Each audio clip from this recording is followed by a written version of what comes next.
to another episode of Speak on It. Got my host with me, Viv. I'm Dom. Got a special guest with me. We got a special guest, Dr. Jose Saez. Saez. I ain't want to mess my man name up out here. He done left the show. He done left the show on us. It's all right. But I'm excited.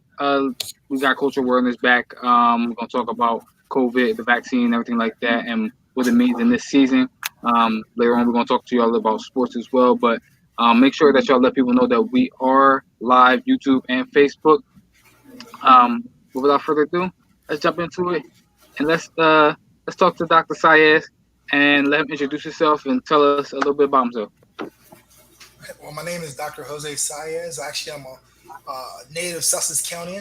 Actually, I lived in Laurel for a little bit, but grew up primarily in Milton. Went to Cape. Graduated from Delaware State University. Actually, back in the day when I went, it was DSC still, Delaware State College. I did my medical school training up at Philadelphia College of Osteopathic Medicine. Graduated in 1997. From there, I went on to Christiana to do my internal medicine residency. And after I finished there, I did my specialty training at George Washington University Hospital in Washington, D.C. So I wanted to let people know just to give them a heads up. I'm actually a kidney and high blood pressure specialist. So I'm not an infectious disease. Kidney and high blood pressure specialist, but in this age of COVID, we're all we're rapidly learning and knowing what we need to do and trying to figure out how to best protect ourselves and what we need to do to try to hopefully inform the community best to our abilities to hopefully protect themselves and help stop the spread of this virus. And that's awesome. Awesome. Welcome. Um, Thanks. I, I definitely, like I said, I want to jump right into it. Especially with the season that's upon us. Um, talk to us, Doc. How um, do you think the numbers will rise in this season because it's typically flu season, right? Um, It's flu season. That's right. so do you anticipate a spike in the COVID numbers? We've seen that the numbers are actually going up, but do you see an even higher spike in the numbers with it being flu season? Right. Well, it's interesting because if you listen to the experts, the ones from National Institutes of Health and the CDC, Center for Disease Control, they sort of forecast that there's going to be another spike now, especially after Thanksgiving. So normally, the incubation period of this virus once someone is exposed is about 2 weeks, right? So most patients start to have symptoms in 4 or 5 days, but really up to 2 weeks. So we're right now, and we're getting the spike from Thanksgiving. A lot of people were advised not to travel, not to gather in large numbers, and it's sad to say a lot of people didn't heed those warnings. And now we're seeing a spike. I cover BB Hospital as well as Milford Hospital, and at this point we see the numbers going up, and it's I would say at this point it's not as bad as what we saw back in April, May. That's when we first got that first what they would consider wave in this area, and it was pretty severe. I mean, I know at the hospitals, especially at Milford Hospital, pretty much every intensive care unit bed was full with someone with COVID, and a lot of those patients were on ventilators. And we even had patients, overflow into what we call the general medical floor, which normally you don't see intensive care unit patients on the general medical floor, especially you don't see someone on the ventilator on the medical floor, and we were seeing that. So it was pretty bad. Um, the numbers are going up. I don't see necessarily the severity at this point where the intensive care unit is completely filled with COVID coronavirus patients at this time. But the numbers are going up, and I'm concerned because now we're 2 days away from Christmas. People are traveling now, and they're getting together, and it's not even so much if you come together, right, and you're wearing a mask, and when you stop by and see family for a few moments, and you're social distancing and you're wearing a mask. But the problem comes is when you get together and you're breaking bread, right? So you have to take that mask off. I've not seen any mask where you can eat through that, right, and not expose yourself, right? So the problem comes when not so much just getting together, and if you wear a mask and you're social distancing, you're washing your hands, you're not touching your face and stuff. Uh, the problem comes when you're actually getting together and you take off your mask to eat, and that's when the spread occurs. And but that's but these are the holidays, right? Thanksgiving, Christmas. These are holidays we get together and we're breaking bread. And so this is scary because I think the numbers will go up, and we won't see those numbers from Christmas spike for another 2 weeks.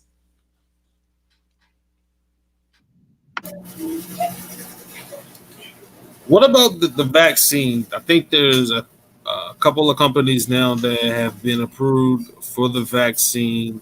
What are your thoughts on the vaccine, especially considering how fast the vaccine was actually, I guess, Right. made?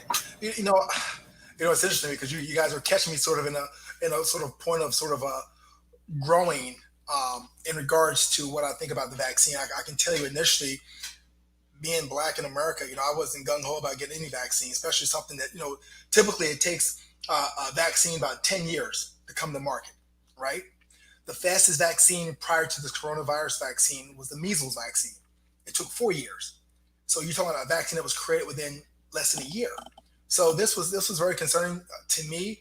I was like, nah, I don't think so. I'm not. I don't think I would take this vaccine. But the more I've read about it and researched it, I'm beginning to change my thought process, especially when you're seeing, you know, more and more people coming into the hospital with coronavirus, and even those who, there's cases where people who have been exposed had mild symptoms. I mean, for the most part, they were like, hey, I got a little scratchy throat, a little achy here and there, but otherwise I feel fine. And then, 3 weeks later, 4 weeks later, they end up in the hospital with congestive heart failure because they have what they call a myocarditis. They have an inflammation of their heart. They're in congestive heart failure, and they're attributed to their exposure to coronavirus. And then we know the coronavirus causes all types of symptoms from heart failure, risk of heart attack, risk of strokes, blood clots, right? Of course, pneumonia, of course, respiratory failure. And the symptoms, goes, the issues and concerns go on and on. So, you stop and think about, do I get this virus because do I get this vaccine because I'm concerned about the potential complications of the vaccine? But we also have complications of the coronavirus itself, right? And that's what they call these long haulers, right? These people who actually got through it. Even someone who, some of the patients have been pretty sick, they still survived, and they go on to feel not quite themselves, that their breathing is not quite right, and so they continue to have ongoing symptoms, from the coronavirus.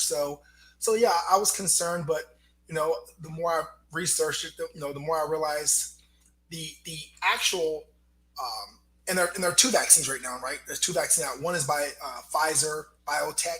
The other one's by Moderna, right? They're both messenger RNA vaccines, and that's what really got me going because the messenger RNA is a new technology.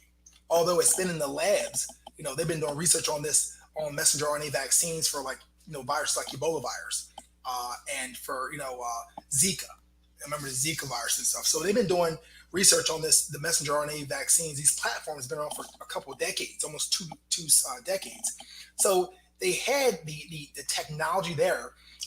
It just was going through they were just going through the regular process, right? But now we have this pandemic, global pandemic, and that process, all that bureaucratic red tape has been sort of snipped, and boom, you're full speed ahead.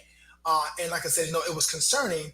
But when you read about actually what it is, the messenger RNA vaccine, it's if we can just remember back to our days in biology, we always think about the DNA, right? DNA is pretty much the makeup of who we are. It's a genetic code of who we are, right?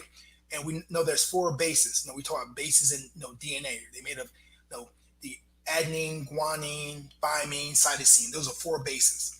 RNA also has four bases, and they have adenine, guanine, and cytosine, the same as DNA. The only thing is DNA has thymine and RNA has uracil. Those are the only difference between RNA and DNA. Of course, DNA is double helix, right? But the thing is this messenger RNA. I always tell people, think about it. If you had a balloon that was blown up, right, and you put gumdrops all on the balloon, on the outside of the balloon, little gumdrops. That's when you talk about this coronavirus. That's what they're talking about. This spike protein. That's the spike protein you hear people talk about, the spike protein. The spike protein is like these little gumdrops on the virus itself of the balloon. So what I always tell people, you can think of messenger RNA is like the in between DNA and proteins. our body's made of proteins, not just our muscles. Our whole body is full of proteins, different types of proteins, our cell wall and everything else made of proteins. So what the messenger RNA actually does, it actually reads the gene sequence. So if you think about those, that adenine, guanine, thymine, cytosine, right, or an RNA, because this is an RNA virus, this coronavirus is a RNA virus. So imagine those sequences, the adenine, guanine, cytosine in your cell. They're in certain sequences. The Chinese, what they did back in January of 2020, they actually sequenced the protein spike, that spike protein, the gumdrops on the balloon. They actually were able to sequence that genetic code. And then what the people at NIH or the people at Pfizer, what they did, they said, fine, we know the genetic code. All we need to do is have the messenger RNA read that code and produce the protein. So when they inject you, when you get the vaccine, it's just the messenger RNA.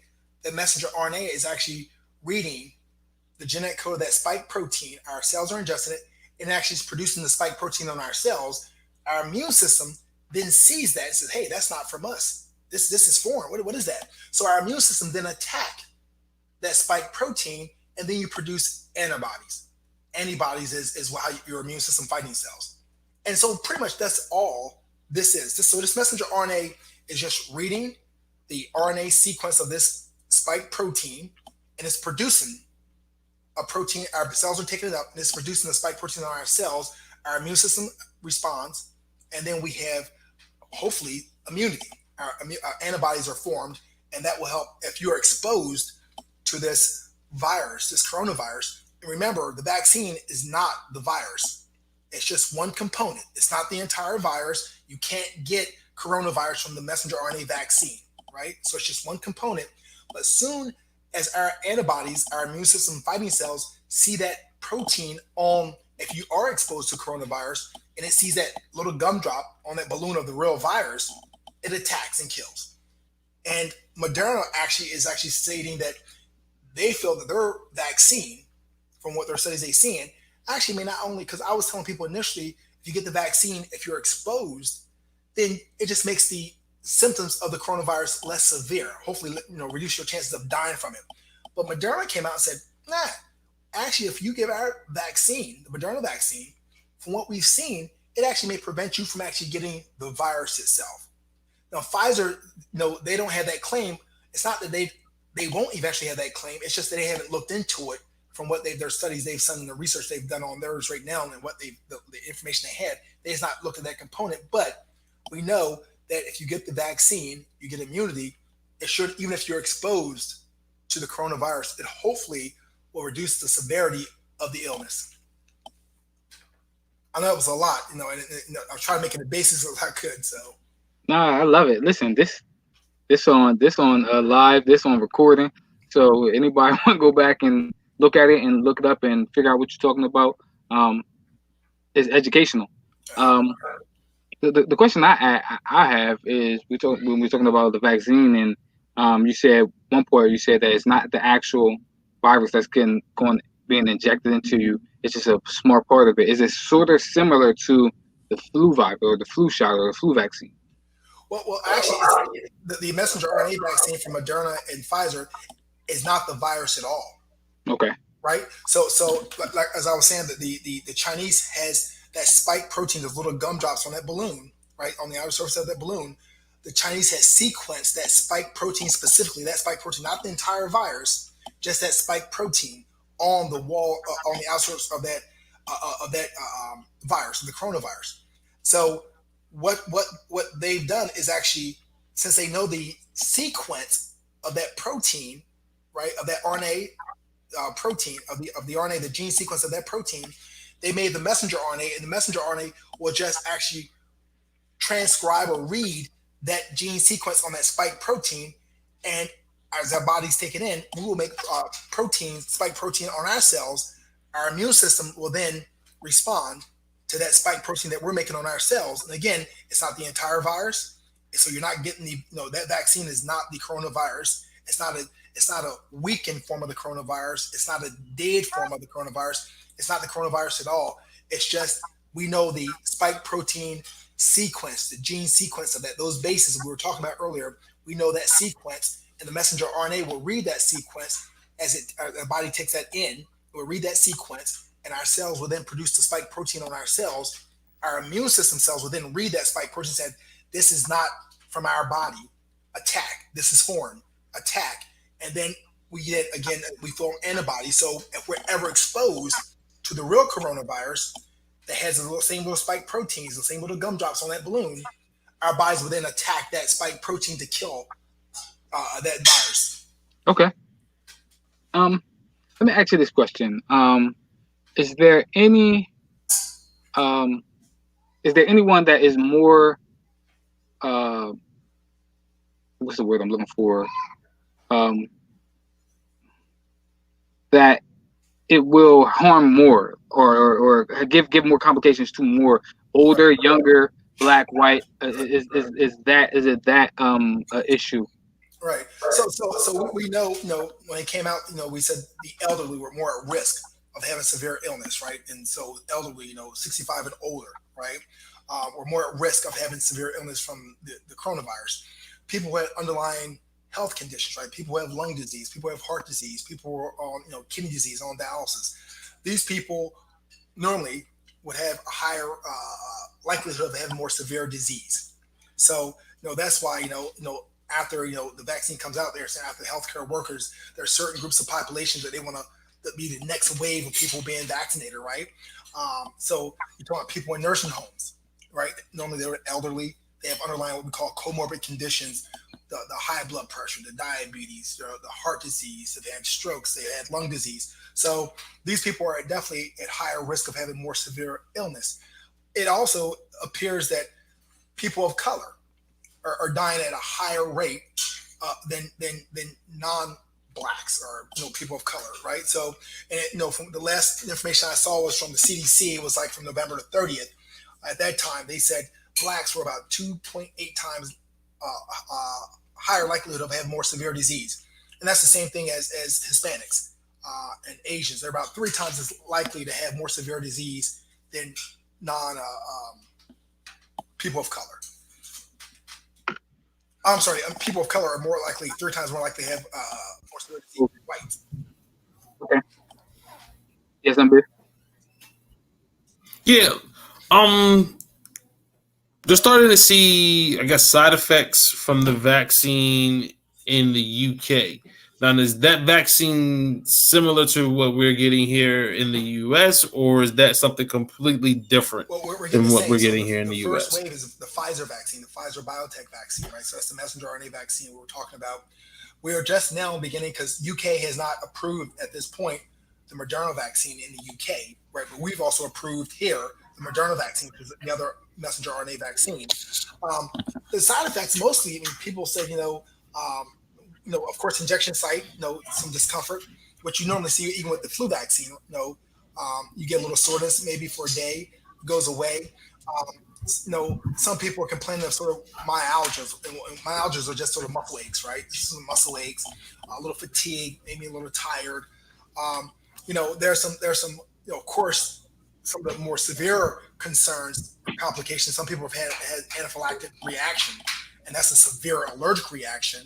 And they're looking into that, see whether it's from the vaccine itself or sort of a carrier, what they put the vaccine in as they inject it into your body. So those are definitely of concerns if someone's having an anaphylactic reaction. That's why they're telling people who have allergic reactions. So normally you get the vaccine, they recommend you stay wherever you get the vaccine for about 15 minutes. If you don't have a history of severe allergies, they recommend you stay for about 15 minutes just to be monitored, make sure everything's okay. After 15 minutes, if you don't have no issues, you can go ahead and leave. If someone has a history of allergies, they recommend you stay for at least 30 minutes to monitor you, make sure you don't have some severe delayed reaction, and where you may need some, if you've had, if you're allergic to bee stings or whatever, people talk about carrying the EpiPen, the epinephrine pin, right? So they want to make sure you stay for 30 minutes, because if you have some severe allergies, you may need aggressive intervention for a severe anaphylactic type of reaction. There's also been cases of people having Bell's palsy, which is like when people have the drooping of their face, one side of their face, some people almost get freaked out because they think someone's having a stroke, but People, there have been some cases of Bell's palsy with the vaccine. So those are the main sort of reactions I've heard about thus far. I've not heard of any severe, like, I've not heard anyone dying from that vaccine, or even the people who have severe allergic reactions. They've been treated medically, and they've done okay from what I've read thus far. So I don't see overall any severe complications from the vaccine. Um, and just to be real, only time will tell if there's any long term, right, complications from this vaccine. We just don't know. Because I tell some of the staff when we were talking about this, you can't rush time, and only time will tell whether there's any long term complications. Although we're concerned already with the coronavirus that people have been exposed to it for potential long term complications. So we know that there's appears to be some thus far. People have been having some. They got no coronavirus, and yet still they're still having long term symptoms, even though they're considered non-infectious. They're not shedding the actual virus. They're still having symptoms and complications of the virus.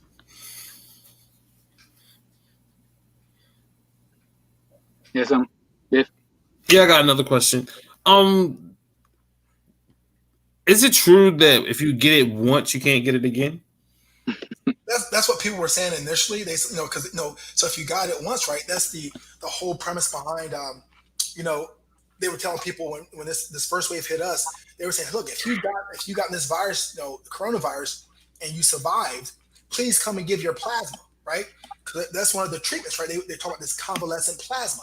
So they said, hey, convalescent plasma, look, if you've been exposed to coronavirus and you survived, then you must have antibodies. So remember, I was saying how your immune system fighting cells, they respond to that spike protein. Well, they respond to the virus as well.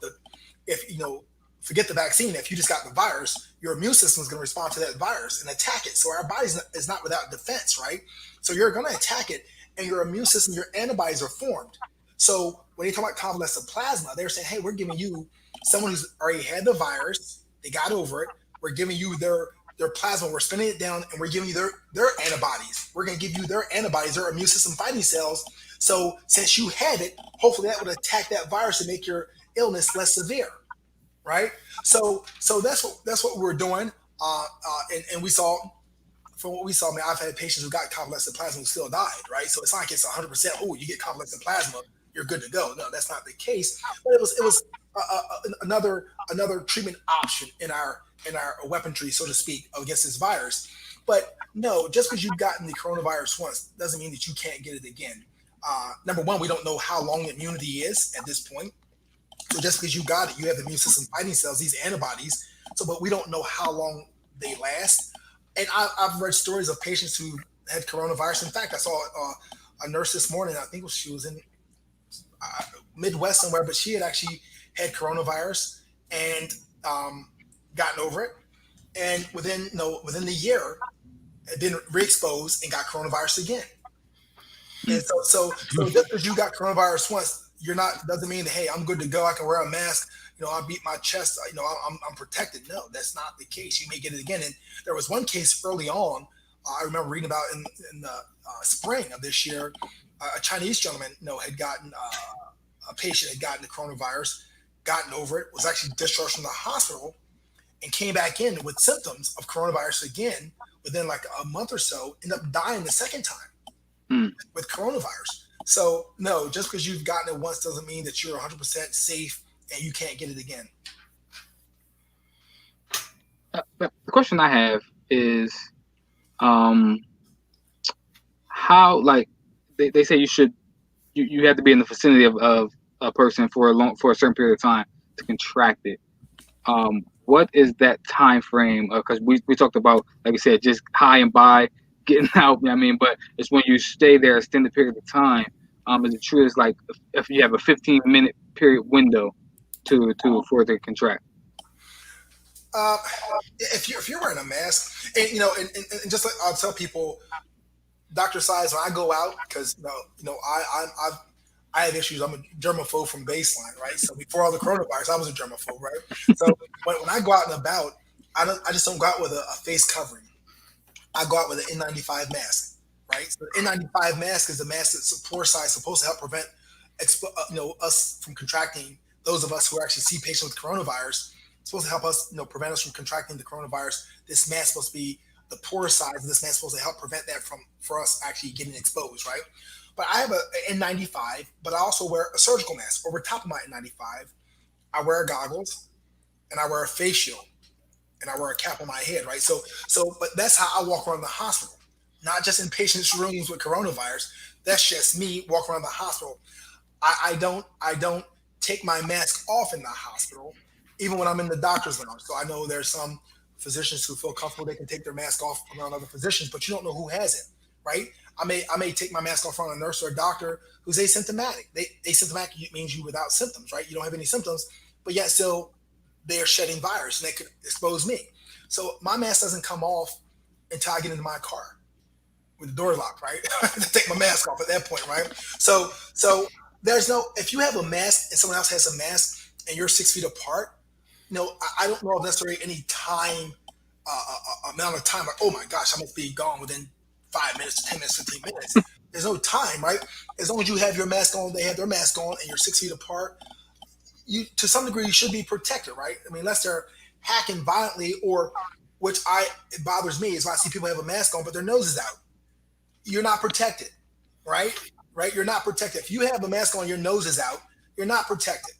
So you have to cover your nose, and so there's not necessarily time limit, but what my concern is that if you take your mask off, right? So say for instance, someone comes to your house and they came in your house with no mask on, but you had a mask on, right? And you said, well, shoot, I got a mask on. I'm okay because I have my mask on. They don't have their mask on. That's on them, but I'm protected, right? And they're in your house, they talking to you, laughing, joking. They stay 3 minutes and they're positive with coronavirus. The virus can survive up in the air for up to 3 hours, right? So that's what most people forgot. When they came out, they were saying, hey, on certain surfaces, this virus can, like cardboard, can stay, around for 3 days. On other surfaces for 24 hours, right? So, but in the air, they were saying this virus could potentially stay viable and infectious for up to 3 hours in the air. So you come in, someone comes to your house, no mask on. You say, I got my mask on. I'm good. They say, no, they say for 5 minutes. They say for 2 minutes. They're talking to you, laughing, joking. They break camp. They leave, right? You still in the house. You take your mask off because whoever came visit you is gone. And you think, hey, I'm okay because now I can take my mask off. They're not here. If they were infected, the virus is still in the air. Wow. And you can become infected from that. You can, I was telling patients, someone could cough in our room and you can come in 2 hours later. No one's in your room. You take your mask off, you by yourself. There's a potential for exposure. Right? So that's why I say I don't take my mask off until I get into my car, because I don't know who's been within 20 minutes, 30 minutes, an hour of the location I'm currently, wherever I am at that point, and no one's there at that time. And I come in, I don't feel comfortable taking my mask off until I'm okay, right? Now, if I'm outside, I'm not as concerned. Like, I go to my driveway, right? And I'm walking to get my trash can. I'm looking, I do look from side to side, right? I'm looking from side to side. So, when football, you head on that swivel, right? I'm looking head on the swivel, right? Looking around.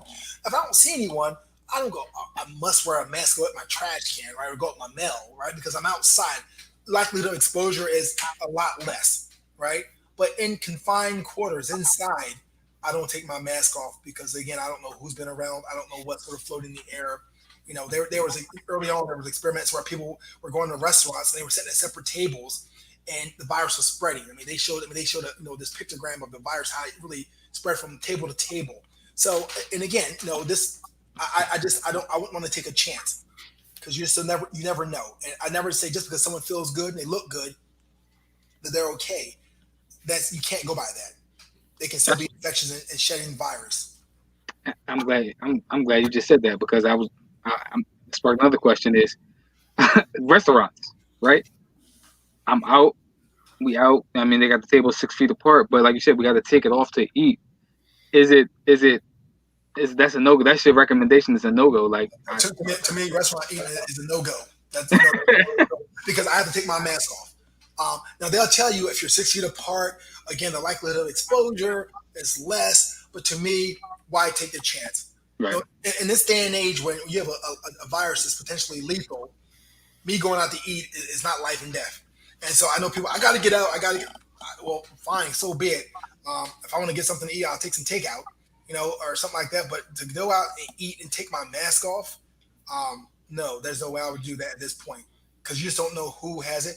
And people are, they telling they're table 6 feet apart and all this stuff. But people got to get up and go to the bathroom. That's true. Are they gonna put the mask on when they get the waiter, the waiter or waitress? Are they walking around with their nose out, right? Because their mouth is covered, their nose out. It's just not worth it. I mean, I can see if it's life and death. As far as I have to go somewhere and I'm gonna try to protect myself as much as possible. Like I have to go to work. I have to take care of patients who have coronavirus, right? So I protect myself to the best of my ability and what we have as far as technology and what's available at this point. But to go out to eat, it's just I know some people say no, we're psychologically just damaged and we must go out. I'm just not there at this point. God bless people who feel like they're isolated and they're alone. I feel sorry for them. I sympathize with them. But something, you know, I think we're a little stronger than this. And I don't need to go. I don't need to go out to the movies. I don't need to go out to eat. At this point in time, I'm trying. At the end of the day, I want to be alive when this is all said and done. With you. Absolutely. And hey, babe, I don't know if you had another question, but You go ahead. I know there's no way you can answer this. But it's just just off of your educated guess. Do you think there's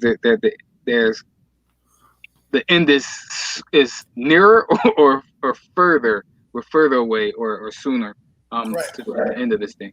No. Clearly, I mean, we're much further much further ahead than when we started back in supposedly December 2019. Of course, in America, it's supposed to came early January or February here. So I think the fact that the vaccine is available, and supposedly, I think I read the number like there's 58% of Americans initially said they would get the vaccine. Now it's up to 71%. Since we actually had the vaccines available, it's up to 71% of people saying they would actually take the vaccine. To get this herd immunity where the majority of the people are somewhat protected from this virus, they're saying we have to have at least 75% of the population vaccinated. The thing is that the vaccine itself is 95% effective. So you can't just get 75% because you only got 95% effectiveness. So you actually have to get higher than that. So we actually have to get probably closer to 85% of the population vaccinated before I would think that we could say, something, I think we could probably put this behind us and move on because, we're good to go. We're protected. The vast majority of us are protected. Even those who didn't get it are somewhat protected because, again, 85% of the population is got has antibodies and they're protected. So the virus really has no host to live in because either it's going to be prevented or it's going to get killed pretty quickly. So the likelihood of spreading it is going to be significantly decreased. So are we closer to the end? Unless something crazy happens, I know they're talking about there was a mutation in in Britain, and there was a mutation that there's this new mutation in South Africa. We know viruses mutate; they do that all the time. They mutate. I mean, that's why there's no vaccine for the common cold, right? Because it's constantly mutating, right? So viruses are going to do what they do; they mutate. The good thing, I mean, was two things: this mutated new virus, or I should say new virus. This mutation of the coronavirus in the Kingdom, UK, and in South Africa, apparently it's much more contagious than the current coronavirus. So it's much more contagious. But the good thing, it doesn't seem to be more virulent. Or what I mean by that is it's not more deadly than the current coronavirus, right? So it's mutated. It's much more contagious, but it doesn't appear at this point from what they're seeing, it's not more lethal than what we currently have.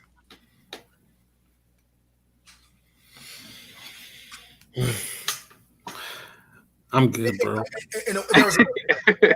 There was another question because I was asked this today by a nurse at the hospital. They said, well, with this mutation, is if I got because a lot of the nurses and doctors are getting the vaccine right now, and they're saying I just got the vaccine. If this virus mutates, you think we're just talking, we're bouncing ideas and questions off of each other, and this nurse was asking me, "Well, am I protected still?" I said, "That's a good question. I guess it all depends on how much it mutates, right? So if the virus mutates, but it still has that spike protein that that this messenger RNA is supposed to read and produce protein, or our bodies produce spike protein in our cells. If it still has that spike protein that we have the vaccine against this messenger RNA from Pfizer and Moderna, if it says of same spike protein, then I would my educated guess would be that hey, you would still have some. It would confer some degree of protection where you should be able to fight this off, right? If it mutates completely into something like dramatically, then you would think that you would need another vaccine, right? But at this point, I don't think we know that yet. I don't think we have the. I'm not sure if they've sequenced this new mutation to see if you still have the current vaccine will have some degree of protection against this mutation. So, but I'm hopeful that it's not mutated to such a great extent that the vaccines you're getting now is pretty much ineffective with this new mutation. Of course, it would still be protective against the coronavirus, the initial coronavirus. But if it's mutated so dramatically, or it's essentially completely different, then no, you would need probably another vaccine. But at this point, I don't think we know that. Gotcha. All right, Doc. Before we let you go, I want to ask you, give us your best corona prevention tips that you would tell somebody. Listen, if you want to prevent from from contracting this virus, this is what I would recommend that you do. At this point, it's what the guidelines of the CDC, Centers for Disease Control. Wear a mask when you're out and about. Wash your hands. Social distancing. No large gatherings. And to me, I think even with that, I think they've given into the public cry of we want to get together. To me, whoever's in your household, that's who you hang out with, and that's who that's who you sit around. And if they go out, you make sure they're wearing a mask and washing their hands, right, and not taking their mask off and eating with other people. Because honestly, at one point I told the members of my house, look, if you're going to go out and you want to be around other people, and if you're eating, then you're exposing yourself, and you can't come home to our house after you've been exposed, because you're going to put us at risk of exposure. So to me, I think the CDC and I think medicine has given in to some degree of people wanting to get together and congregate. To me, you should stay with the people in your own house. And again, if you go out and about, mask, wear eye protection. So even like I said, I wear goggles, right? So if you go out, I would have some type of eye protection on. They say regular sunshades is not as good, but still, that's a protection. Again, the mask. The one thing about the mask is when you put the mask on, people should remember you don't pinch from each side of your nose up. And that's why I said a lot of people do. And they have like a tent right on the bridge of their nose. It's like pointing like a tent. That's not what you do. You take your index finger, when you put your mask on, you take your index finger and you push down on the bridge of your nose, and you take your middle finger and your thumb and you push out, right?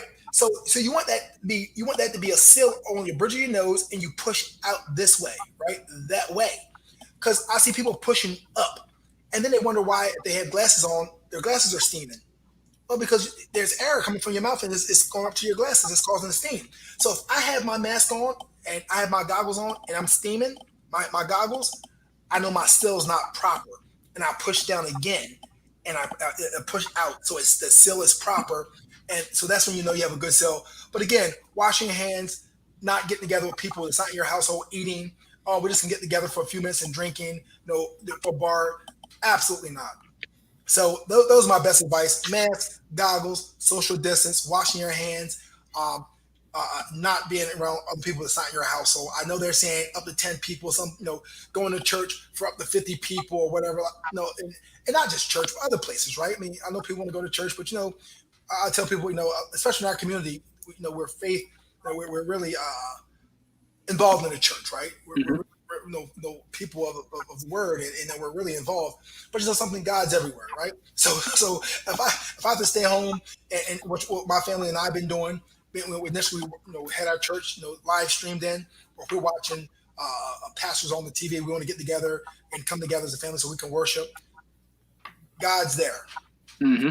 So we just got to be careful. And I've heard other churches coming together and still having meals. That's another thing we like to do, right? We go to church. We also like to get together and eat, right?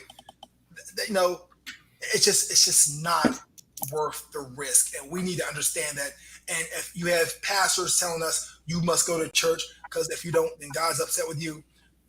you need to look for another church because this is not at the time to be getting together and eating together. And I to me, I love the Word of God anymore, as much as anyone else.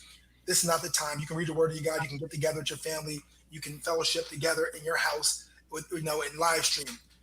You can say, and for people who want to get together, you can say you send your tithes in. Okay, you're not gonna miss your tithes. Send your tithes in.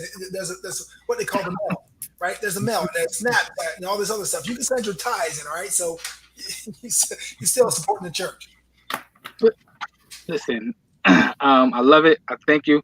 One last thing, because it just happened to me today, so I had want to ask you a question because you were talking about large gatherings, groceries. Should you would you recommend if you can get them ordered or delivered? You recommend doing that?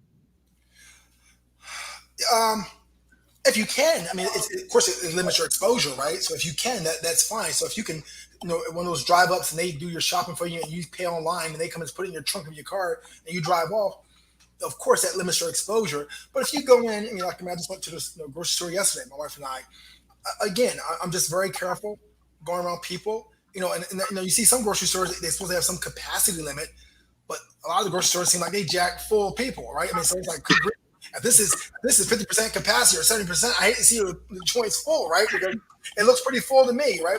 So I just again, Dr. Saez, when I go to the grocery store, I just don't have a facial covering, right? I have an N95 mask on and a surgical mask, right?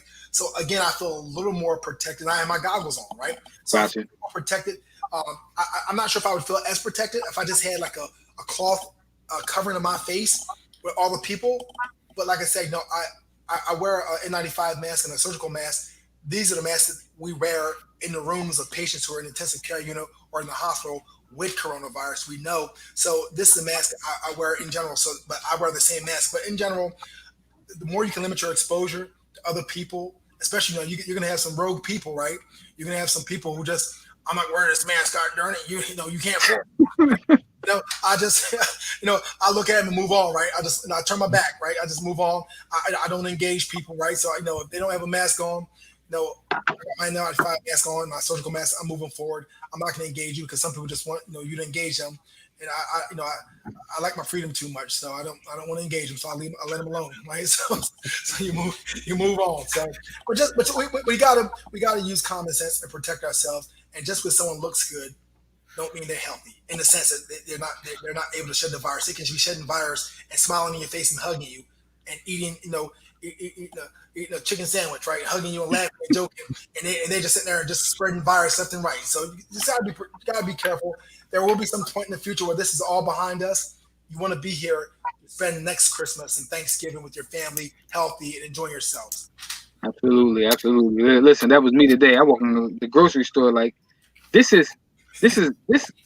There's no way we can 6 feet. No way we can be 6 feet apart in this thing. Right. So I'm with you. We appreciate having you. Thank you again for coming on and dropping the knowledge. And just letting people know that this is a serious virus. It's a serious disease, and you should take it seriously. And with the seasons and the holidays coming up, we know you want to be with your family. Right.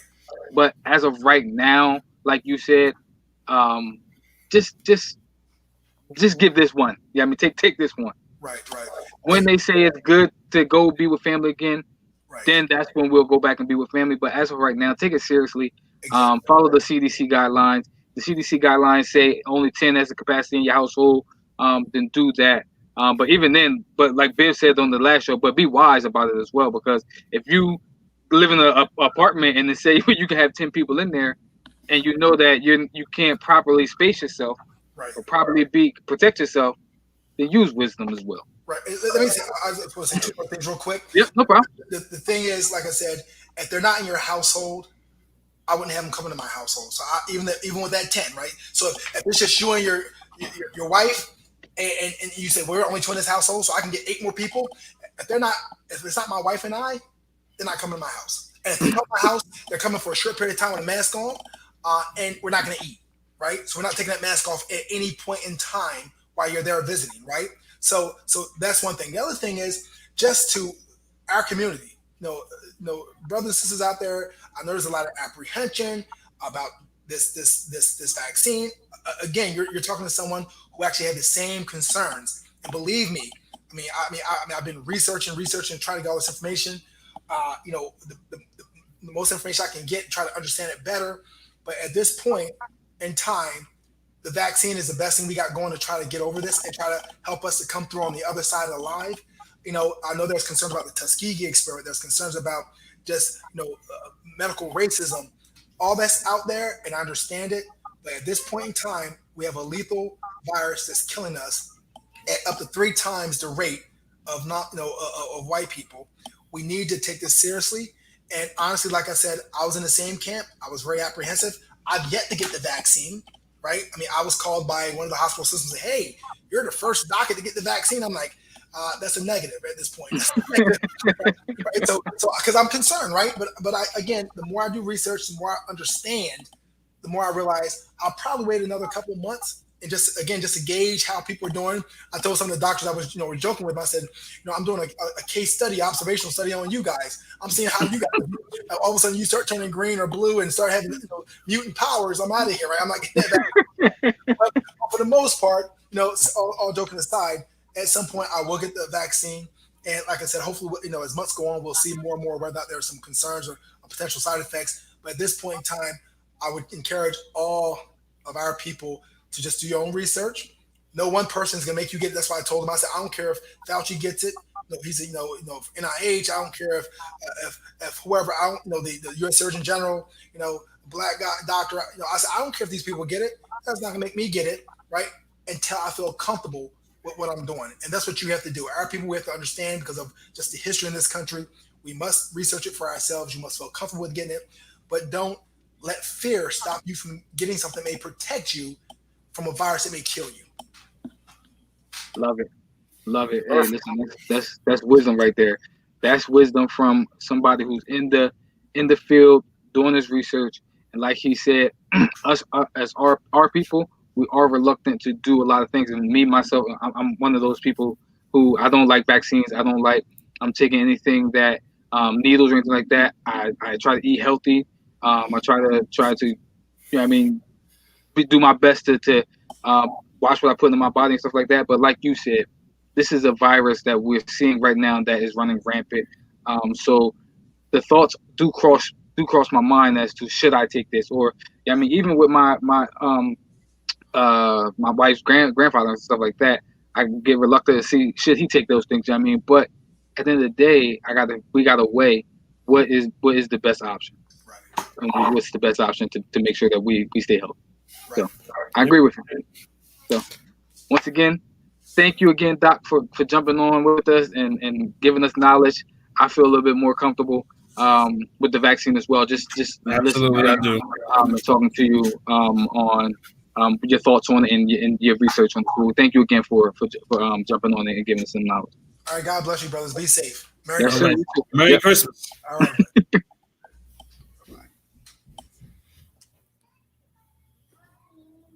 All right, good, bruh. Ready to jump right into this thing, man? Let's do it. All right. Let's see what we're gonna jump into first. Hey, listen, if y'all like that, man, and y'all had any kind of worries or anything like that, man, I hope that definitely gave y'all a little bit, put y'all at ease a little bit about taking the vaccine. Now I will say this: some of y'all are gonna do what y'all gonna do regardless. But no matter what doctor we bring on here, whatever, no matter what anybody say, you're gonna do what you gotta do regardless. Real quick before we jump into the sports side of it, I heard a story today. A girl, I don't know how old she was. She went to some kind of island, Cayman Islands, I think, to see her boyfriend do whatever he does. He's an athlete, whatever it is. And she went over there. They told her because she went over there, she had to quarantine for 14 days. 14 days. She had to quarantine for 14 days. She said they gave her a little tracker and everything, like a little bracelet, like she on house arrest. After 2 days, she took that bracelet off. Said F this. She went to go see her boyfriend. Locked her up for 4 months because she took the bracelet off and she didn't take it seriously. People are taking this thing seriously. So I understand that you feel as though that you want to do what you want to do, but people is taking this thing seriously. You need to take this thing seriously. Like, and speaking of, matter of fact, that's where we're gonna start, because when we talking about people not taking this thing seriously, let's start with Dwayne Haskins. Let's start with Dwayne Haskins, and he had a career high game on Sunday. Yeah, I mean, did his thing on Sunday, so he was feeling good after the game. Feeling real good after the game. Dwayne Haskins went to the strip club, no mask on, and here we are talking about him on Speak On It. Two things. One, we're in the middle of the pandemic, so why are you out without the mask on?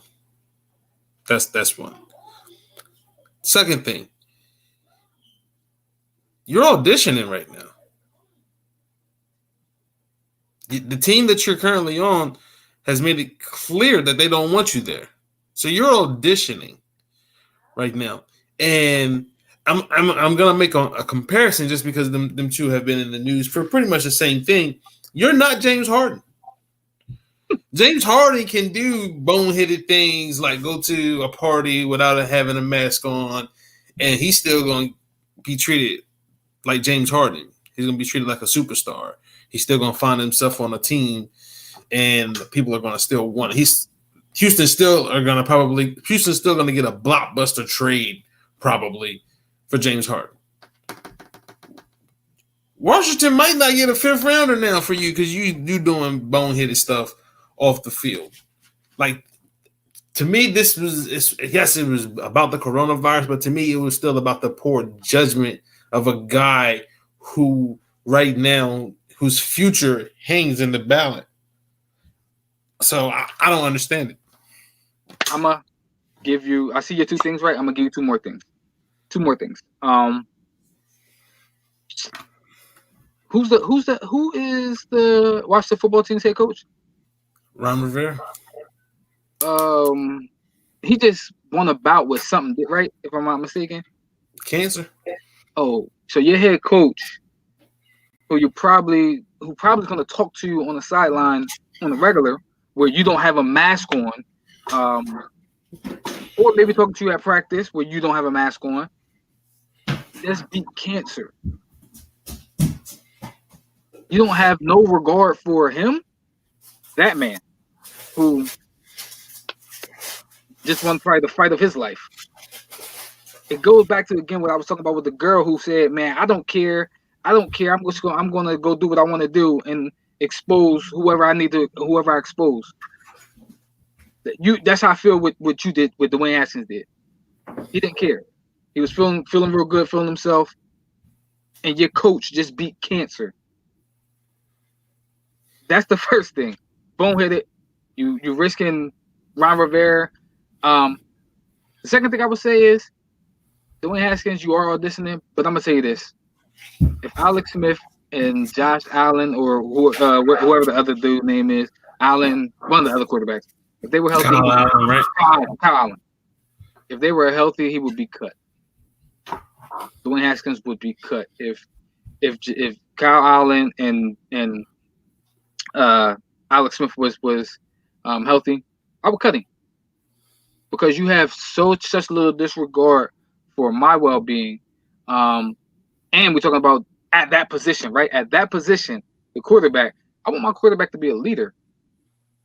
I want him to show some kind of judgment and leadership. I'm not saying that you can't go out to the strip clubs. I'm not saying that you can't go out and eat stuff like that. Again, this is just our opinions. I recommend that you don't do those things. But poor judgment says, I'm going to go out here and have no mask on and be in everybody's face. And I that's not leadership for a quarterback. You can't do that as a quarterback. In the playoff hunt. Like, they're still trying to win the division. And right now you are the guy that's going to be getting the first team snaps. And these aren't the decisions that you should be making right now. I heard somebody said, man, the Washington football team praying uh, Alex Smith is healthy this week. They praying that man is healthy this week. So Yeah. this don't bode well um for you, Dwayne Haskins. And again, like Biff said, you already borderline. Like name me one thing that Dwayne Haskins does well. I don't know. So you already borderline. At least we haven't seen we haven't seen anything from Ohio State translate to the NFL so far. It's been a very small sample size, yes, but we haven't seen anything from Ohio State transfer to the Washington football team. And this year three. So Or year two, right? Year two. I think year two, Yes, year three. Year two. So yeah, bad poor judgment on your end, bro. Other football talk. News report came out today said that um, the owner will allow the new GM of the Atlanta Falcons to move on from Matt Ryan and Julio Jones. Real quick before you say something, I got one thing to say. Free Julio, free Matt Ryan, like I've been screaming all year. Go ahead, bro. I was gonna say about time. Unfortunately for Matt Ryan, it might be a year or two too late. I'm not sure. I'm not sure if he's still capable of being a Super Bowl quarterback, because at least as in the form of what we known him to be, which is a guy that puts up astounding numbers, he may be falling into that game manager on a great defensive team, but can still make plays here or there that he needs to make. For Julio could make a difference on the team. If there's a championship caliber team out there that's looking for a big play receiver downfield, outside the numbers, there's a few of them out there. My team could definitely use someone of his services.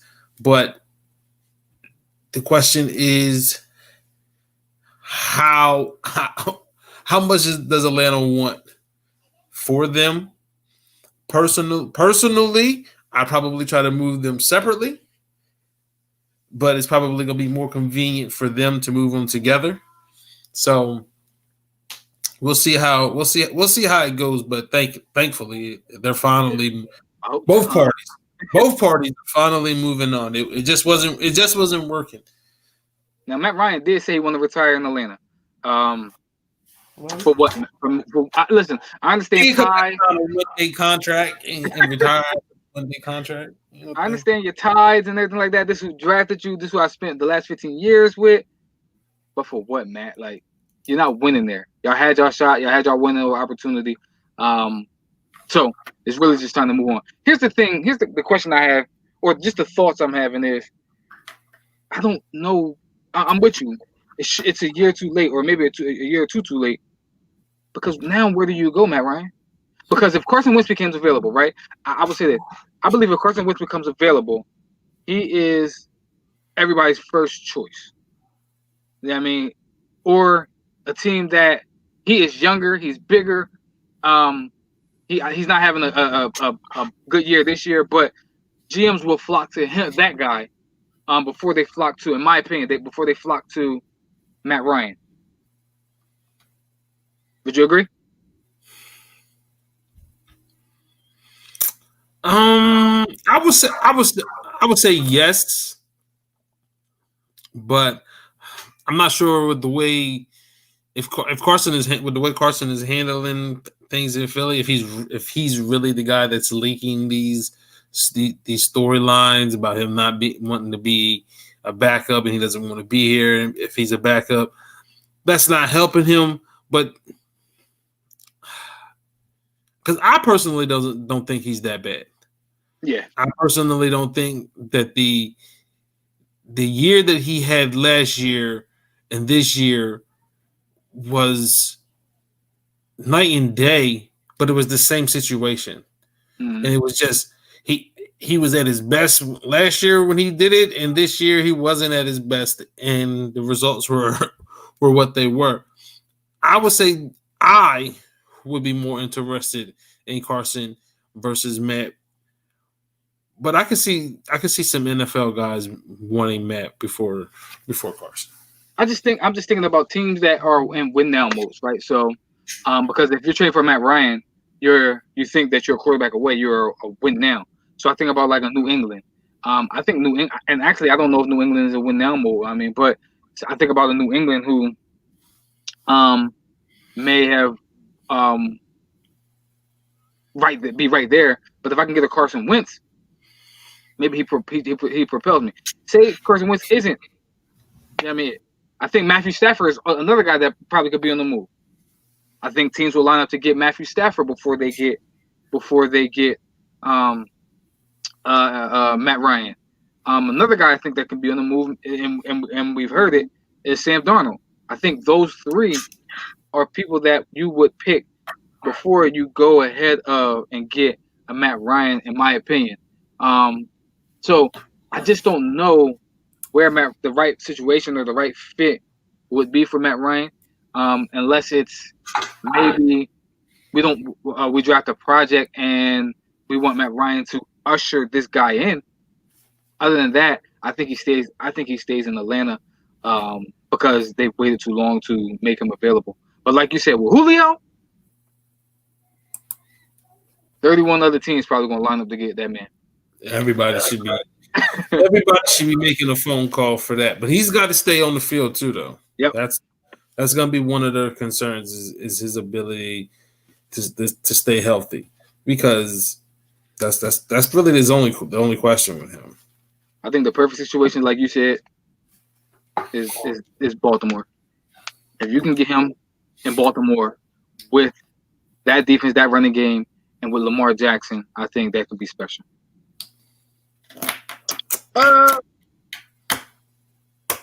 Staying in that division. What's up with Steelers, man? What's up with them? And shout out real quick before I was trying to go back to my notes. I was like, damn, did I pick them? Did I pick the Bengals to win that game? Couldn't remember, man. I couldn't remember. I don't know if I wrote down that, but I couldn't remember if I picked the Bengals to win that game. But listen, I'm actually the question. Are they one and done? Yeah. All year long, everybody kept saying the same thing.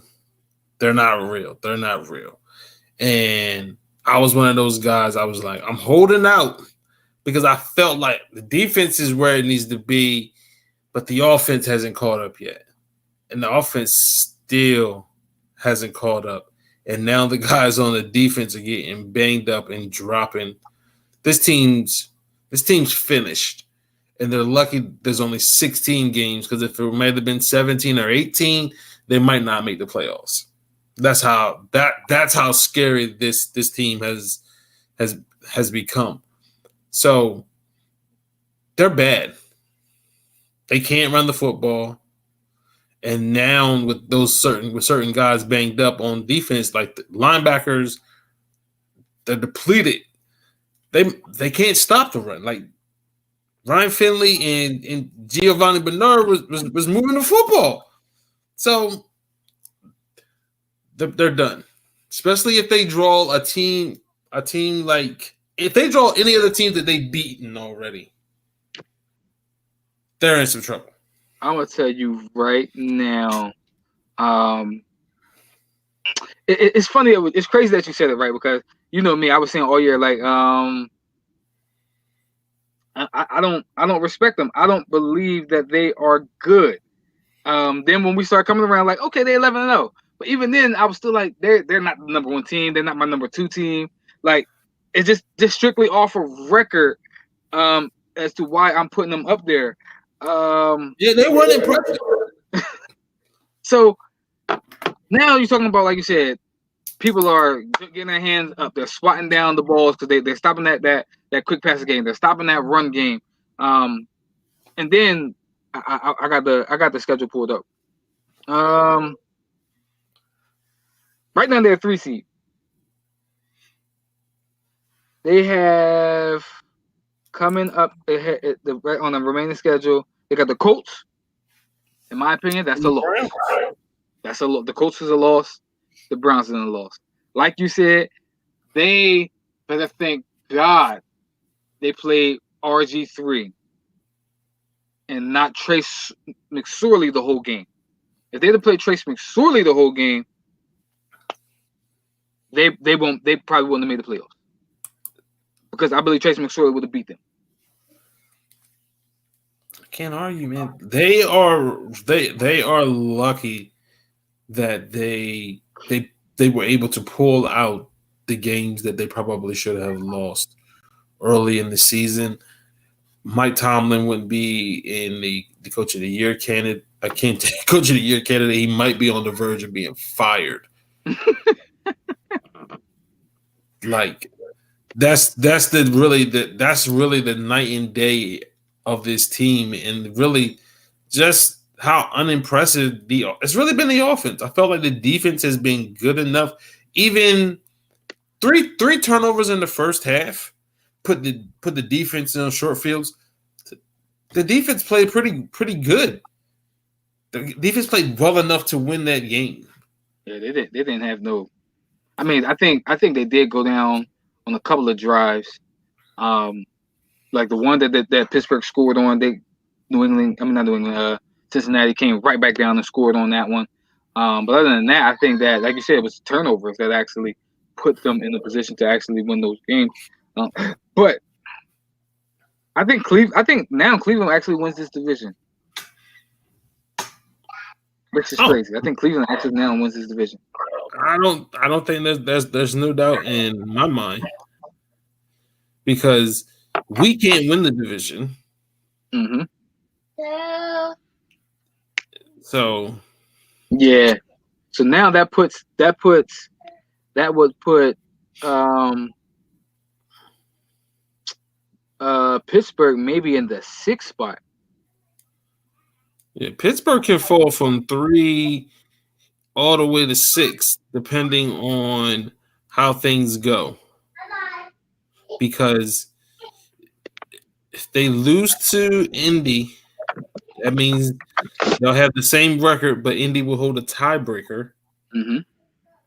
And then Cleveland. So it really depends on what Tennessee does, because Tennessee and Pittsburgh played and Pittsburgh won. So, well, not really, because, well, I'm with you, because if it depends on where Tennessee finishes. Right. If Tennessee finishes as the division lead, then they remain at 4.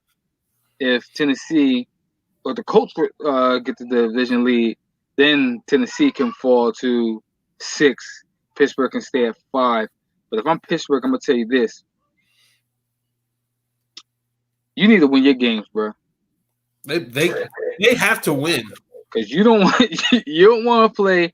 I don't want to go play Cleveland in the first round. I don't want to go play Indy in the first round. Because you better win, just so you don't have to, one, go to Buffalo. You probably want that game home if that happens. You know what I mean? Mm-hmm. And then at the same time, I don't think I want to play Cleveland or Tennessee. I don't want to play none of these teams.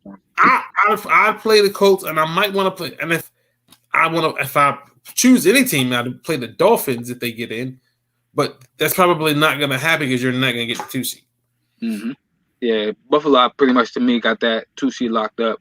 Yeah, it's going to be ugly for her. So if I'm Pittsburgh, I have to win this game against the Colts. I doubt they'll beat the Browns, because I don't see them being able to slow down that run game. I'm with you, bro. All right, so Pro Bowls came out over the weekend or this week, whatever. I think this week. 2 days ago. Ravens, Packers, and I think another team, Seattle, I think, have the most. Fewest, I think, was the Eagles, whatever. But there were a couple snubs. I'm not gonna lie to you. Biggest snub. I'm trying to pull it up right now, but the biggest snub that stands out to me before I even pull this thing out. How are the Colts the number one defense in the league, or the number two defense, wherever they are, and Forrest Buckner is not a Pro Bowl? I legit don't understand it. I don't get it. Hold on, let me make sure before I say something. I can tell you right now off the top of my head, one person I think that he should have gotten over. Sorry, I know he a Baltimore Raven. How did Matt Judon make it? Is my question. I was like, Matt Judon. I don't know how he made it. How did he make it? I'm trying to. I don't know how Matt Judon made it. Like, hey, listen. Somebody got to explain that one. I was thinking about one more. I was thinking about the other boy on your team too, though. But listen, he a stud. But if I had my choice, Calais Campbell over DeForest I think has a bigger impact on his team than Calais has on your team, in my opinion. So those are a couple of the ones that stands out to me right now, just off the top of my head. I am how the freak can I find the Pro Bowl roster? I don't know how many. We got technology. All I gotta do is probably Pro Bowl roster. And I think it was a fan vote. Like part of it went into it was a fan vote. So we got Pat Mahomes, no snub there. He legit deserves it. Josh Allen, Deshaun Watson. I did question Deshaun Watson a little bit. Because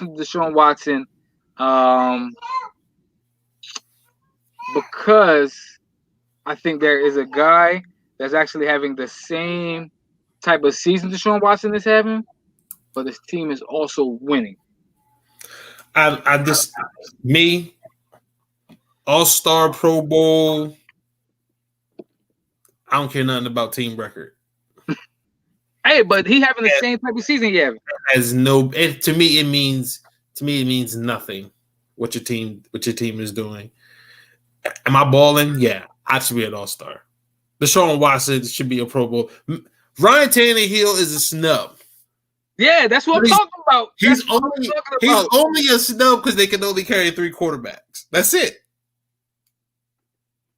Listen, Ryan Tannehill. I can't take off any of those 3 ahead of him. It's not Deshaun Watson's fault that his defense is absolute trash, that his weaponry is mediocre, that his backfield is mediocre. It ain't Ryan Tannehill fault that his backfield is trash. That what's the boy? Deshaun Watson backfield is trash. And it ain't his fault. I'm legit having, and you brought up you pulled up my man numbers the other day. Listen, Deshaun Watson has 27 touchdowns and he has six picks. Ryan Tannehill has 31 touchdowns and 6 picks. Deshaun Watson is throwing for 295. Ryan Tannehill is throwing for 250. Quarterback rating, like I think Ryan Tannehill got snubbed. You know what I mean? And I'm with you. It's probably because they can only have 4, but Ryan Tannehill deserves to be a Pro Bowler because his team is actually winning games. Again, I feel you. But to me, I don't. All-Star shouldn't have what your team record shouldn't have anything to do with it. Like you want to talk about MVPs, you know what I mean, Defensive Player of the Year. I believe that those type of accolades your team success should mean something. But this is strictly about individual, and I just feel like that you can't. Deshaun Watson is having a phenomenal year. Phenomenal year. Listen, not taking nothing away from him. I'm not taking anything away from Ryan Tannehill. Again, we just talked about it. Because of his team success, Ryan Tannehill probably should be in the MVP conversation. Unfortunately, he has a monster in the back that he benefits from the most. That should also be in the MVP conversation. Now, listen. All right, let's talk about real quick another one. Running backs in the AFC is Derrick Henry, of course, Nick Chubbs, but Josh Jacobs. I got a problem with it. Based off of what you just said. There's another guy in the AFC who has 1,000 yards, 1,070 yards. He has 7 touchdowns, and he's averaging 4.5 yards a carry. And guess what? He ain't got nobody else on his team. They legit putting 8-9 players in the box with him because his quarterback is Gardner Minshew and somebody else and somebody else and somebody else. I don't know who his quarterback is right now. Me and you probably gonna go out there and audition soon because I don't know who his quarterback is. There's no way you can tell me that he is not having a better year right now than Josh Jacobs. And we're talking about strictly, like you said, strictly production. Strictly production. How did James Robinson not make the ball? My opinion. I don't know. I think he should have made it over James Robinson. I think James Robinson should have been over Josh Jacobs. I'm with you. Because, again, I believe that all-stars shouldn't have nothing to do with team success. How your team is performing should have no bearing on what you are doing individually to be an all-star. So, yeah. I'm with you. Josh Jacobs shouldn't be in there. James Robinson should. All right, cool. All right, looking at scrolling through, I think Travis Kelce. I think everybody on his wide receivers should legit make it. Keenan Allen having another monster year. The only one I question just a little bit maybe is AJ Brown, but like you said to me, maybe Monday was I think we sleep on the Titans passing game, and actually AJ Brown is having a good year. I'm having a solid year. I don't think there's any other receiver in the AFC that I could legit say I would put ahead of him at the moment. Travis Kelce, Dan Waller. I think for the most part, the rest of the offense, I think, is legit. It's only where I had. So one of them stood out to me. I was like, Frank Clark. Freak Frank Clark do to get into the Pro Bowl. I legit don't got big numbers on Frank Clark. I don't got the Pro Football Focus numbers on him or nothing like that. But when I look at Frank Clark, I don't know. Here's my thing. There's 3 chief on defense. Yep. That made the Pro Bowl. 2 of them I can justify. I'm not going. I can justify 2. But before I misquote myself, let me make sure. Yeah, they gotta. Yeah.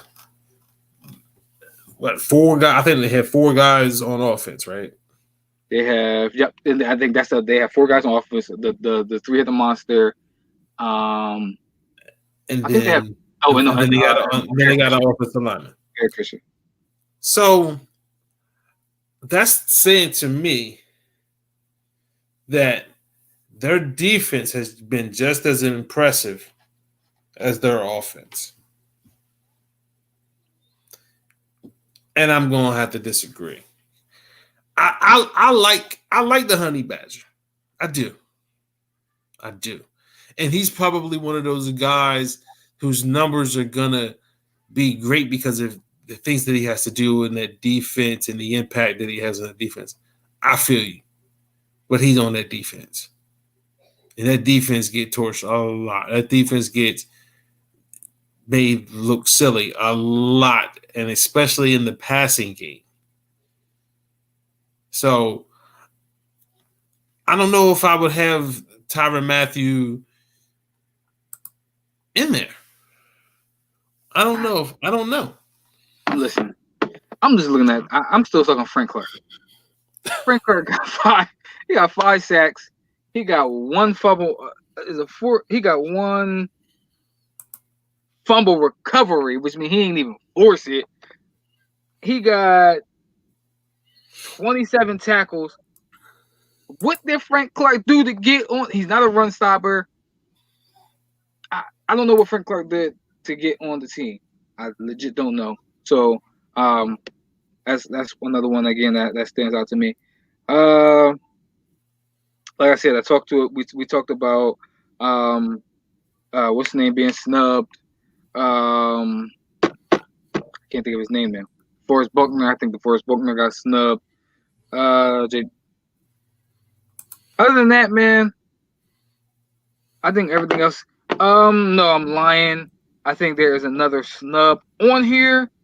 And I think AFC or the NFC? AFC. I think that's J.C. Jackson.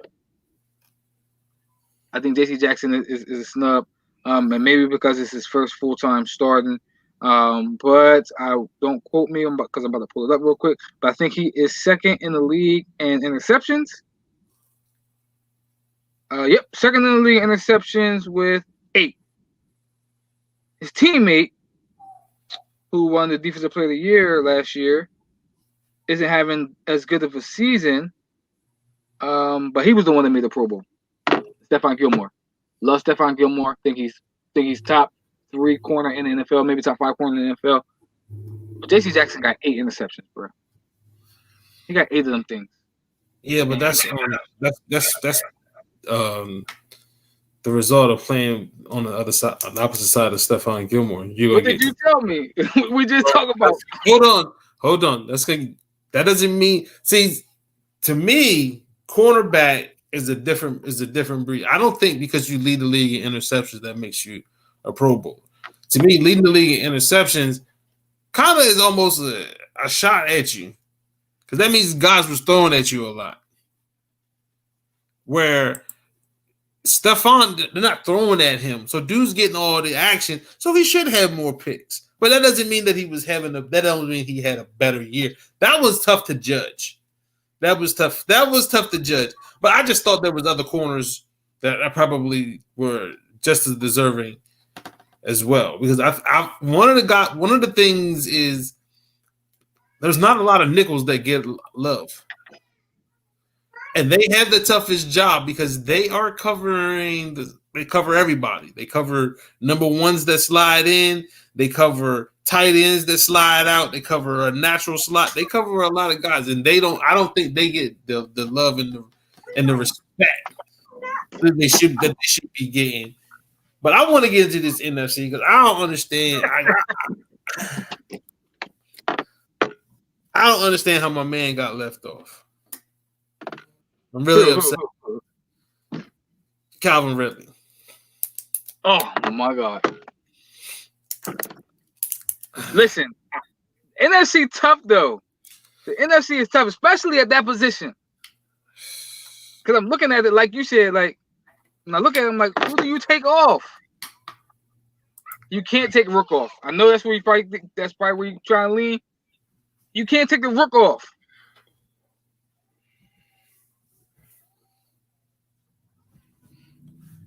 So that's one of the ones where you saying somebody can't make it. It's got to be the Rook. Sorry, Rook. Let me pull up these side by sides real quick. Calvin got him slightly in everything with one less game. And one less game.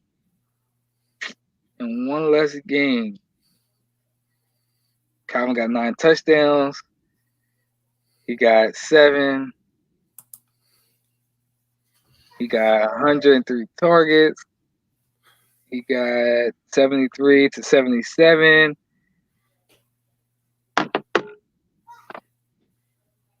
You got me. I can't say nothing. Like, Sorry, Rook. Like, sorry, Rook. But and it ain't like you can say, well, Calvin. Now, listen. I think Calvin is having an explosive year. Um, who I'm trying to think who makes more splashy plays. Is it Justin Jefferson or is it Calvin Ridley? I don't know. But if you're going just based off the numbers, I'm with you.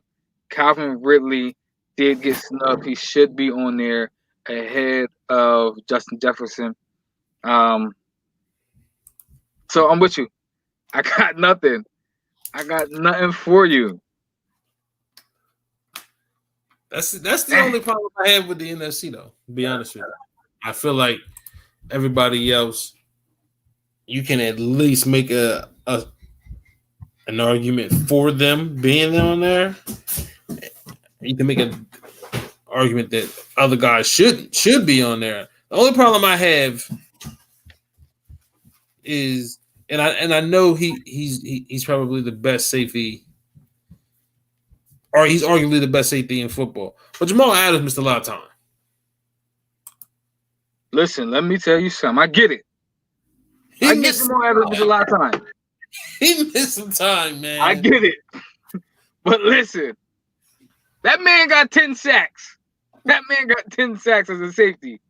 That man came back and I don't know what happened to Seattle defense. I think Jamal Adams is playing against the Seattle defense in practice too hard because he came back and their defense got shut down along with everybody else. I mean, their offense got shut down along with everybody else's offense.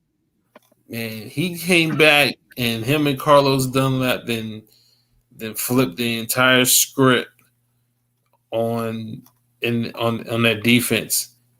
Then all of a sudden the offense can't get together. So I don't know what to say.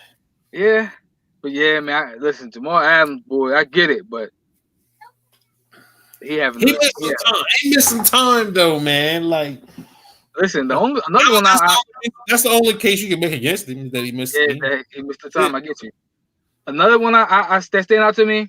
I ain't gonna lie to you. Is Chase Young. I get it. He on that monster defense. He on that monster front line. He got 5.5 sacks. You had to put him on there because you had to feature somebody from that defensive line, and why not the rookie? That defensive line has single-handedly breathed life into that franchise that was dead. I'm with you. I know they changed their name, but everybody was referring to them as the Deadskins. So they have life now. So I don't have a problem with that because you probably couldn't have picked any of them because they all their numbers are probably similar to one another, but they are so impactful. Give the rookie some shout. You got to, because when you look at him. Which is also why I ain't mad with Justin Jefferson being on there, man. Yeah. I ain't mad at that. Man. It's just when you look at Justin and you look at Chase, just eye test say, man, like you can't not put Chase Young on there. Just eye test. He single-handedly dominates the game. Same thing with Justin Jefferson. Justin Jefferson also has Adam Thielen on the other side, who's getting love, and he has a monster running game, so that's why his numbers probably a little bit behind. All they do is throw the ball in Atlanta, so that's probably why they gave him the nod. All right, so sticking football, going to college. Did Zach Wilson solidify himself as the number 2 quarterback in the draft with that performance? No. I don't think they're gonna put too much stock into it. UCF's defense has never been really good. I think the stock that rose coming out of that is BYU's defensive coordinator because he figured out how to slow down that offense that nobody has been able to figure out how to slow down. But I think Zach solidified himself as a first round pick. I think there's certain guys whose name are bigger. They're more household names who's gonna have to showcase themselves. Justin Fields, in my opinion, he got to showcase himself. Justin Fields might be falling into the point where he might be hoping for an NFL combine and that he can have or a pro day that he can really showcase himself because he's not trending in the right direction. So Zach, to me, solidified himself as a first round pick. But man, it's a fight for that. It's a fight for that second quarterback. That's a fight. I'm gonna say this. I'm putting stock into that. I just am. I think the Collier guy too. Like Kyle is my guy. Kyle is my guy. Kyle is my dude. I don't think that the GMs will put Kyle in that class. I think they're wrong, but I don't think that they will put him in that class. But I think that he has jumped everybody not named Trevor Lawrence because it's just what you've seen. And this is just college. You still got pro days. We still got combine stuff like that. But the last time I saw Kyle was turn the ball over. He did listen, he was shredding that defense, but I'm not gonna lie, he shredded Alabama's defense. But he did have a turnover in that game. He did have a bad pass, an errant pass, a couple of errant throws. But the last time we seen Zach, he was shredding the team. 425 yards, 3 touchdowns, 2 more on the ground. And people already been talking about him probably jumping Justin Fields. Justin Fields has had a bad showing after bad showing.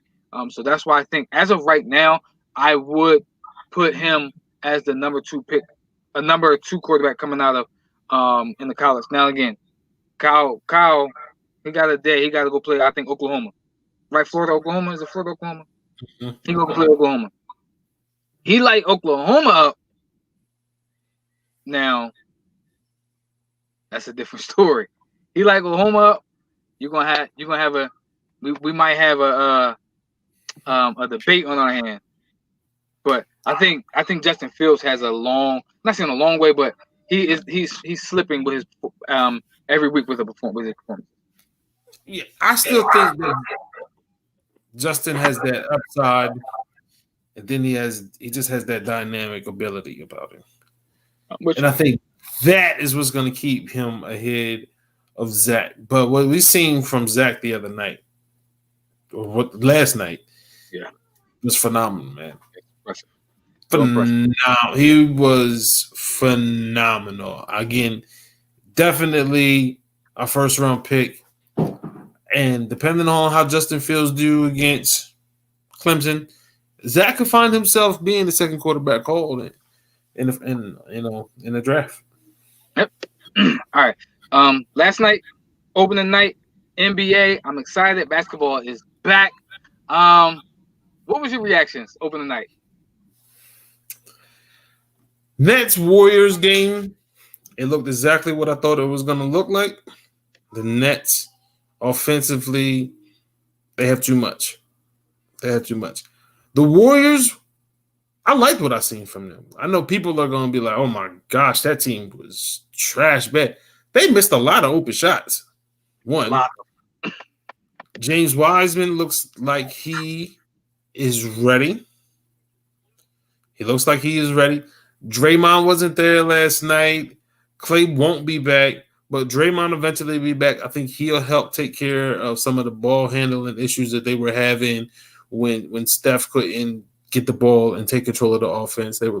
Sometimes it looked like they were struggling just to get in sets. Mm-hmm. So That's what I took away from that. The Nets are the truth.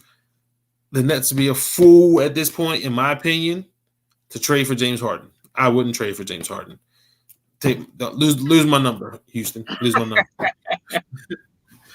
I think Karis LeVert showed last night.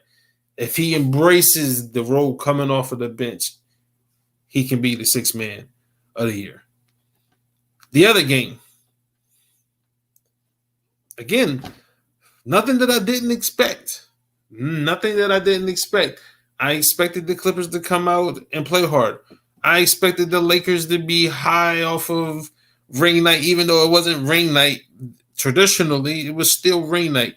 They were high off of that. They came out flat. Looked like they was going to get ran out of the gym. They fought, came back, but they still have holes. Dennis Schroeder is a better scorer than Rondo. No question about it. Is he a better playmaker and decision maker? That remains to be seen. He's not the defensive player. We already know that. They have a lot of defensive issues. They have a lot of defensive issues with the Lakers. But I'm not going to put too much stock in it because it was the opening night. I'm not putting too much stock in the Lakers. To me, last night was more about the Clippers and what I seen from them. They showed like they had some grit, showed that like they had a little bit more fight in them than what we've seen in the bubble. So hopefully they're heading in the right direction, but I'm not.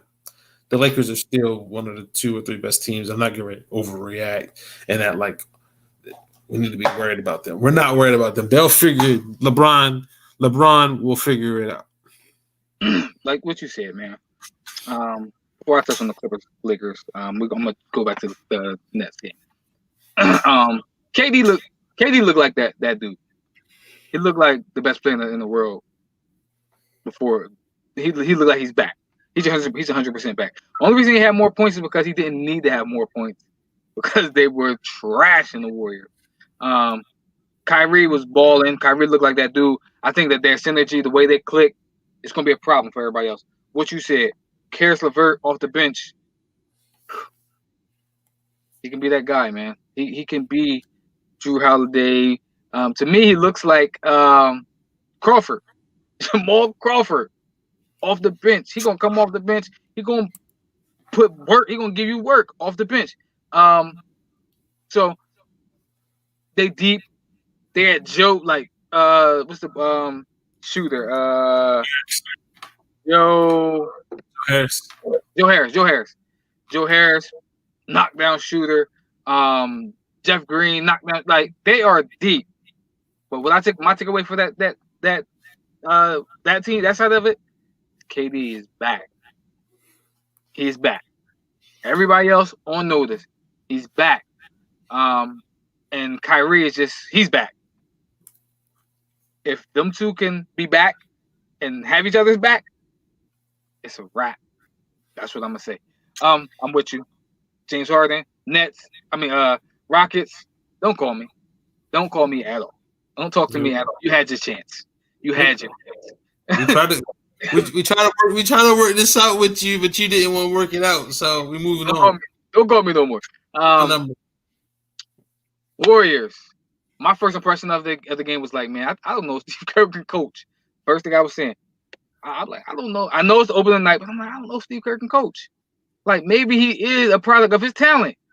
I legit don't know because I was like, man, why you out here using Andrew Wiggins like he Klay Thompson?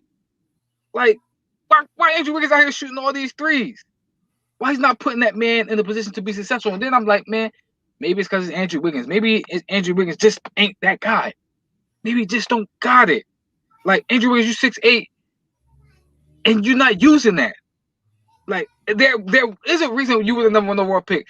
What it is, I don't know. I can't see it yet, but he's super athletic. He's long. Like, I just thought Steve Kerr was going to get more out of him. Maybe Dre may not get that out of him on the court, but I thought there was going to be more out of him. And then with Kelly Oubre, I was like, they're using them incorrectly. They are a rim attacker. They attack the rim. They should be and more motion and more off ball screen stuff like that, to where they can get the ball and attack the rim. And then I was like, can he coach? Because I'm like, why did James Wiseman only play 5 minutes in the first quarter? Why Kevon Looney out here playing more minutes than James Wiseman? And then you see James Wiseman at the end of the game in garbage time, and you're like, Steve Kerr, if he doesn't get more time, I legit got to question your coaching. I got to question what you're doing. And then what he was doing with Steph Curry, I'm like, and he said this in the beginning of the year with when he knew Clay was going down. I said, yo, you can't keep using Steph the way you used him. You can't keep using him the way you use him. He needs more. He does, because in order for that team to get where they want to go to the playoffs, stuff like that, Steph, he needs to be more of a playmaker. He needs to more ball, more the ball in the hands a little bit more, to where he can get to the free throw line more. He needs to do more. And you know how I feel about Steph. I love Steph. That's my guy. But in order for them to get to the playoffs with that team, they need him to do more. And I think Steve Kerr's limiting him from doing that. But I'm with you. He was creating open shots for those guys, man. They was wide open shots. He had wide open shots himself, and they missed them. So it's the first game. I'm not going to jump off the deep end and question my man Steve Kerr. I did question a little bit, but I calmed down. I'm not going to question my man Steve Kerr and that Warriors team. Y'all know I'm high on the Warriors. I'm high on Steph Curry. They just need to figure out what identity they have now, because that identity that they have with Steph and Clay can't be the same identity that you have with Steph, Wiggins, and Kelly. I liked what Steve did last night. I think he challenged them. But I think it was also, let me just play with things. I think Steve Kerr, and again, this is one of the reasons why I really like the Warriors franchise. They're forward thinking. Last night was a practice for Steve Kerr. It was just in a game. He said it. This is one of those games where this is what we used to do to people, where we go in on opening night and we blowing teams out that we should be on the floor with. He knew what they was going to be, but he wanted to see how they were going to handle it. He also wanted to see how guys play with each other. They haven't, think about it, training camp just started, last week? Yeah, like 2 weeks ago, yeah, something like that. You know what I mean? So, yeah, he's still trying to figure out what he has, who he has, and so is the organization. Because, again, they traded for D'Angelo Russell in season last year and then moved him again. That's another thing. I was like, man, I bet they wish they had D'Angelo now. This is a team that you better be on your job. Because even if you are on your job, I thought D'Angelo played good with him. They'll still move you because they're forward thinking. So Steve's trying to figure out what he has. He's trying to. It looked like a practice. His rotations. I was looking at it like, man, why in the world are these guys on the floor right now? Because it was at one point I was like, they kind of making a run, like they're kind of still in the game. But he didn't make no adjustments. He kept the same guys in there. I just really feel like he was filling his team out last night. And some of the body language for some of the guys was good. Some of it was bad. And one of the guys that I was reading was Andrew Wiggins, and he's the same all the time. Even keel. No matter what's going on, he's even keel. Kelly Oubre's energy. I'm not saying he's Iggy, but he's Iggy-esque. With his athleticism, he's not a great shooter, but he'll knock it down. Long, athletic defender. He can be Iggy if you need him to be Iggy. So I feel like they're good. If Clay can come back healthy and Draymond can come back healthy, I feel like they're good. This team here is going to be just like last year. Only difference is they probably won't get a lottery pick. Yeah, with you. Crazy thing, I legit put the numbers together. I said, man, they better call Houston. They better call Houston, give them Andrew Wiggins and Kelly Oubre, and that 2021 what's name pick Wolves pick. We're getting Hey, James, Clay, Steph, Dre, and James Wiseman. Hey, that can get it done. That can get it done. But like you said, they're four thinkers. They're looking to see who they can pass the game on to. After Clay, after Steph, after Dre.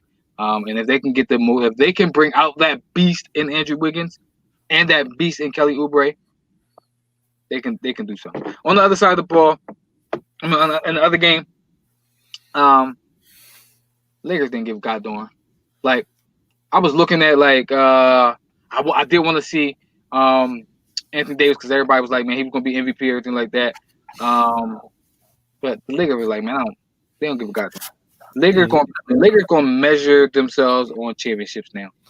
What we do in the playoffs, what we do, and that's how they're gonna be measured. The Clippers needed that game more, and what I seen from Paul George and what I seen from Kawhi Leonard showed me something. Kawhi Leonard wants to be that leader. Paul George wants to be that leader.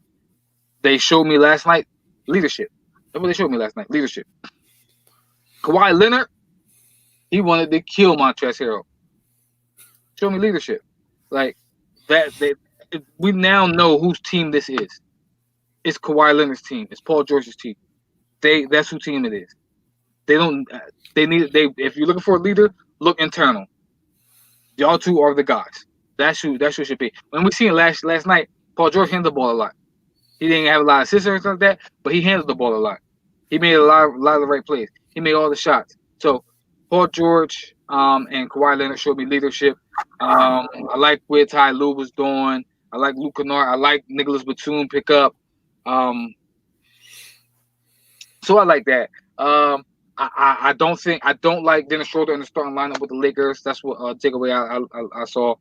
Because I don't know if he gives them enough spacing, floor spacing, and knockdown shooting and defense because he was getting cooked. I know people kept saying that. They kept saying all last night on his broadcast. He's a good defender. He's Rondo. He's Rondo younger. No, you're not. no, he's not. He was getting blown by, bro. He's not. He's not. He's not a guy. And I don't want this to be a knock on them. Mm-hmm. But majority of the time, the Europeans they don't buy in as much on the defensive end. That's been the knock on them. They don't buy in as much on the defensive end. So, but Dennis Schroeder's not the defender that Rondo is.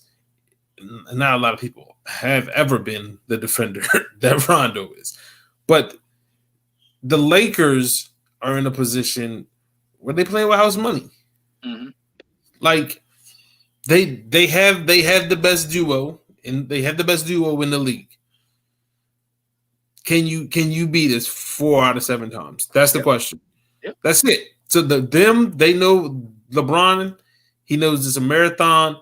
All he's doing is for making sure that these guys are going to be ready come April. That's it. So if they got to drop 5-6 games here or there sporadically just to get a point across, he's going to do it.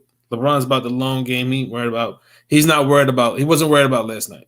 Yep. Not even a little bit was he worried about last night. I agree, bro. I agree. So like I said, I wasn't really worried about that game. I'm excited that basketball is back. But it's day one. My only reaction is Kevin Durant is that guy. He's that dude. He's gonna put the NBA back on the notice. So that's what I look forward to. I know we teased at it on Monday that we was gonna do a top list with the wide receivers. Want to do it or no? No, we can't. All right, cool. Good. Cool. Bet. All right, so listen, that's our show for the night. Yeah, that's our show for the night. Final thoughts. My final thoughts and my takeaway is what I got his name, Dr. Saez says. Dr. Saez, protect yourself. Holiday season, man. We know we want to be with loved ones, and some of us are going to be in loved ones regardless of what the CDC says.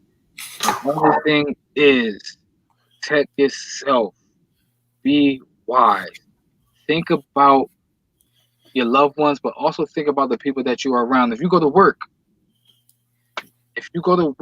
on a regular basis and you work in the public with the public, customer service, think a couple of steps ahead, not in the moment. So if you're going to be around your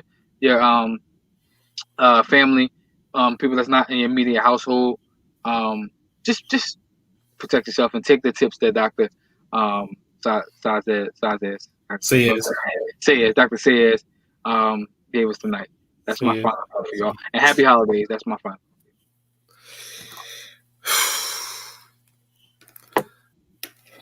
My final thought is the NBA is back. And one of the things that I love about the NBA more than anything else is the competitiveness of it. Like NFL, you can't play both sides. NBA, you got to play both ends of the floor. It's always a competitiveness of it. But at the end of the day, a lot of those guys, even though they're competitors, they're still friends. And I wish that we would take that mentality into life. Just because you and I do the same thing and we're competitors, that doesn't mean that we have to be enemies. We can be friends, and we can trade ideas. We can vent to one another, and I think that's one of the things that really plague our community is we always feel like we have to compete with one another and become enemies in the competitiveness of it, and we don't. Whether you're a barber, I hate that barbershops. People act like they can't go to different barbershops. Like he's the only person that can cut my hair, and all these other barbers I would talk bad about him. And I go in the barbershop and I got hear bad stuff about other barbers. Nah, man. Y'all competitors, but that doesn't mean you have to be enemies. And that's one of the things that I love about the guys in the NBA. A lot of those guys, they are competitors, but at the end of the day, they are friends because they know they are they're in the same business and they can learn things from one another. So that's my final thought. Love it. That's a perfect final thought. Perfect way to segue into closing the show out. So without further ado, y'all know what it is. If y'all like this show, make sure y'all go to our link tree. Subscribe to every platform that we are on. If you want to be on the show, whether it's a social awareness or a cultural awareness, hip hop show, or a sports talk show, please inbox us and let us know what it is, what you want to do. And we'll show you want to be on, and we'll definitely get back to you guys. But that's it. I'm gonna holler at y'all. Speak on it. We'll be back. We'll be back on Monday. We won't be That's back right. until Monday. So enjoy your Christmas. Help someone out. Go give a gift to somebody. You know what I mean? Drop a meal off to somebody. Do something nice for somebody in this season. So enjoy yourselves. Social distance, please. Social distance, and we will see you on Monday. Yes, sure. I'm gonna holler at y'all. I know what it is. Dom and Biv. Speak on it. Peace.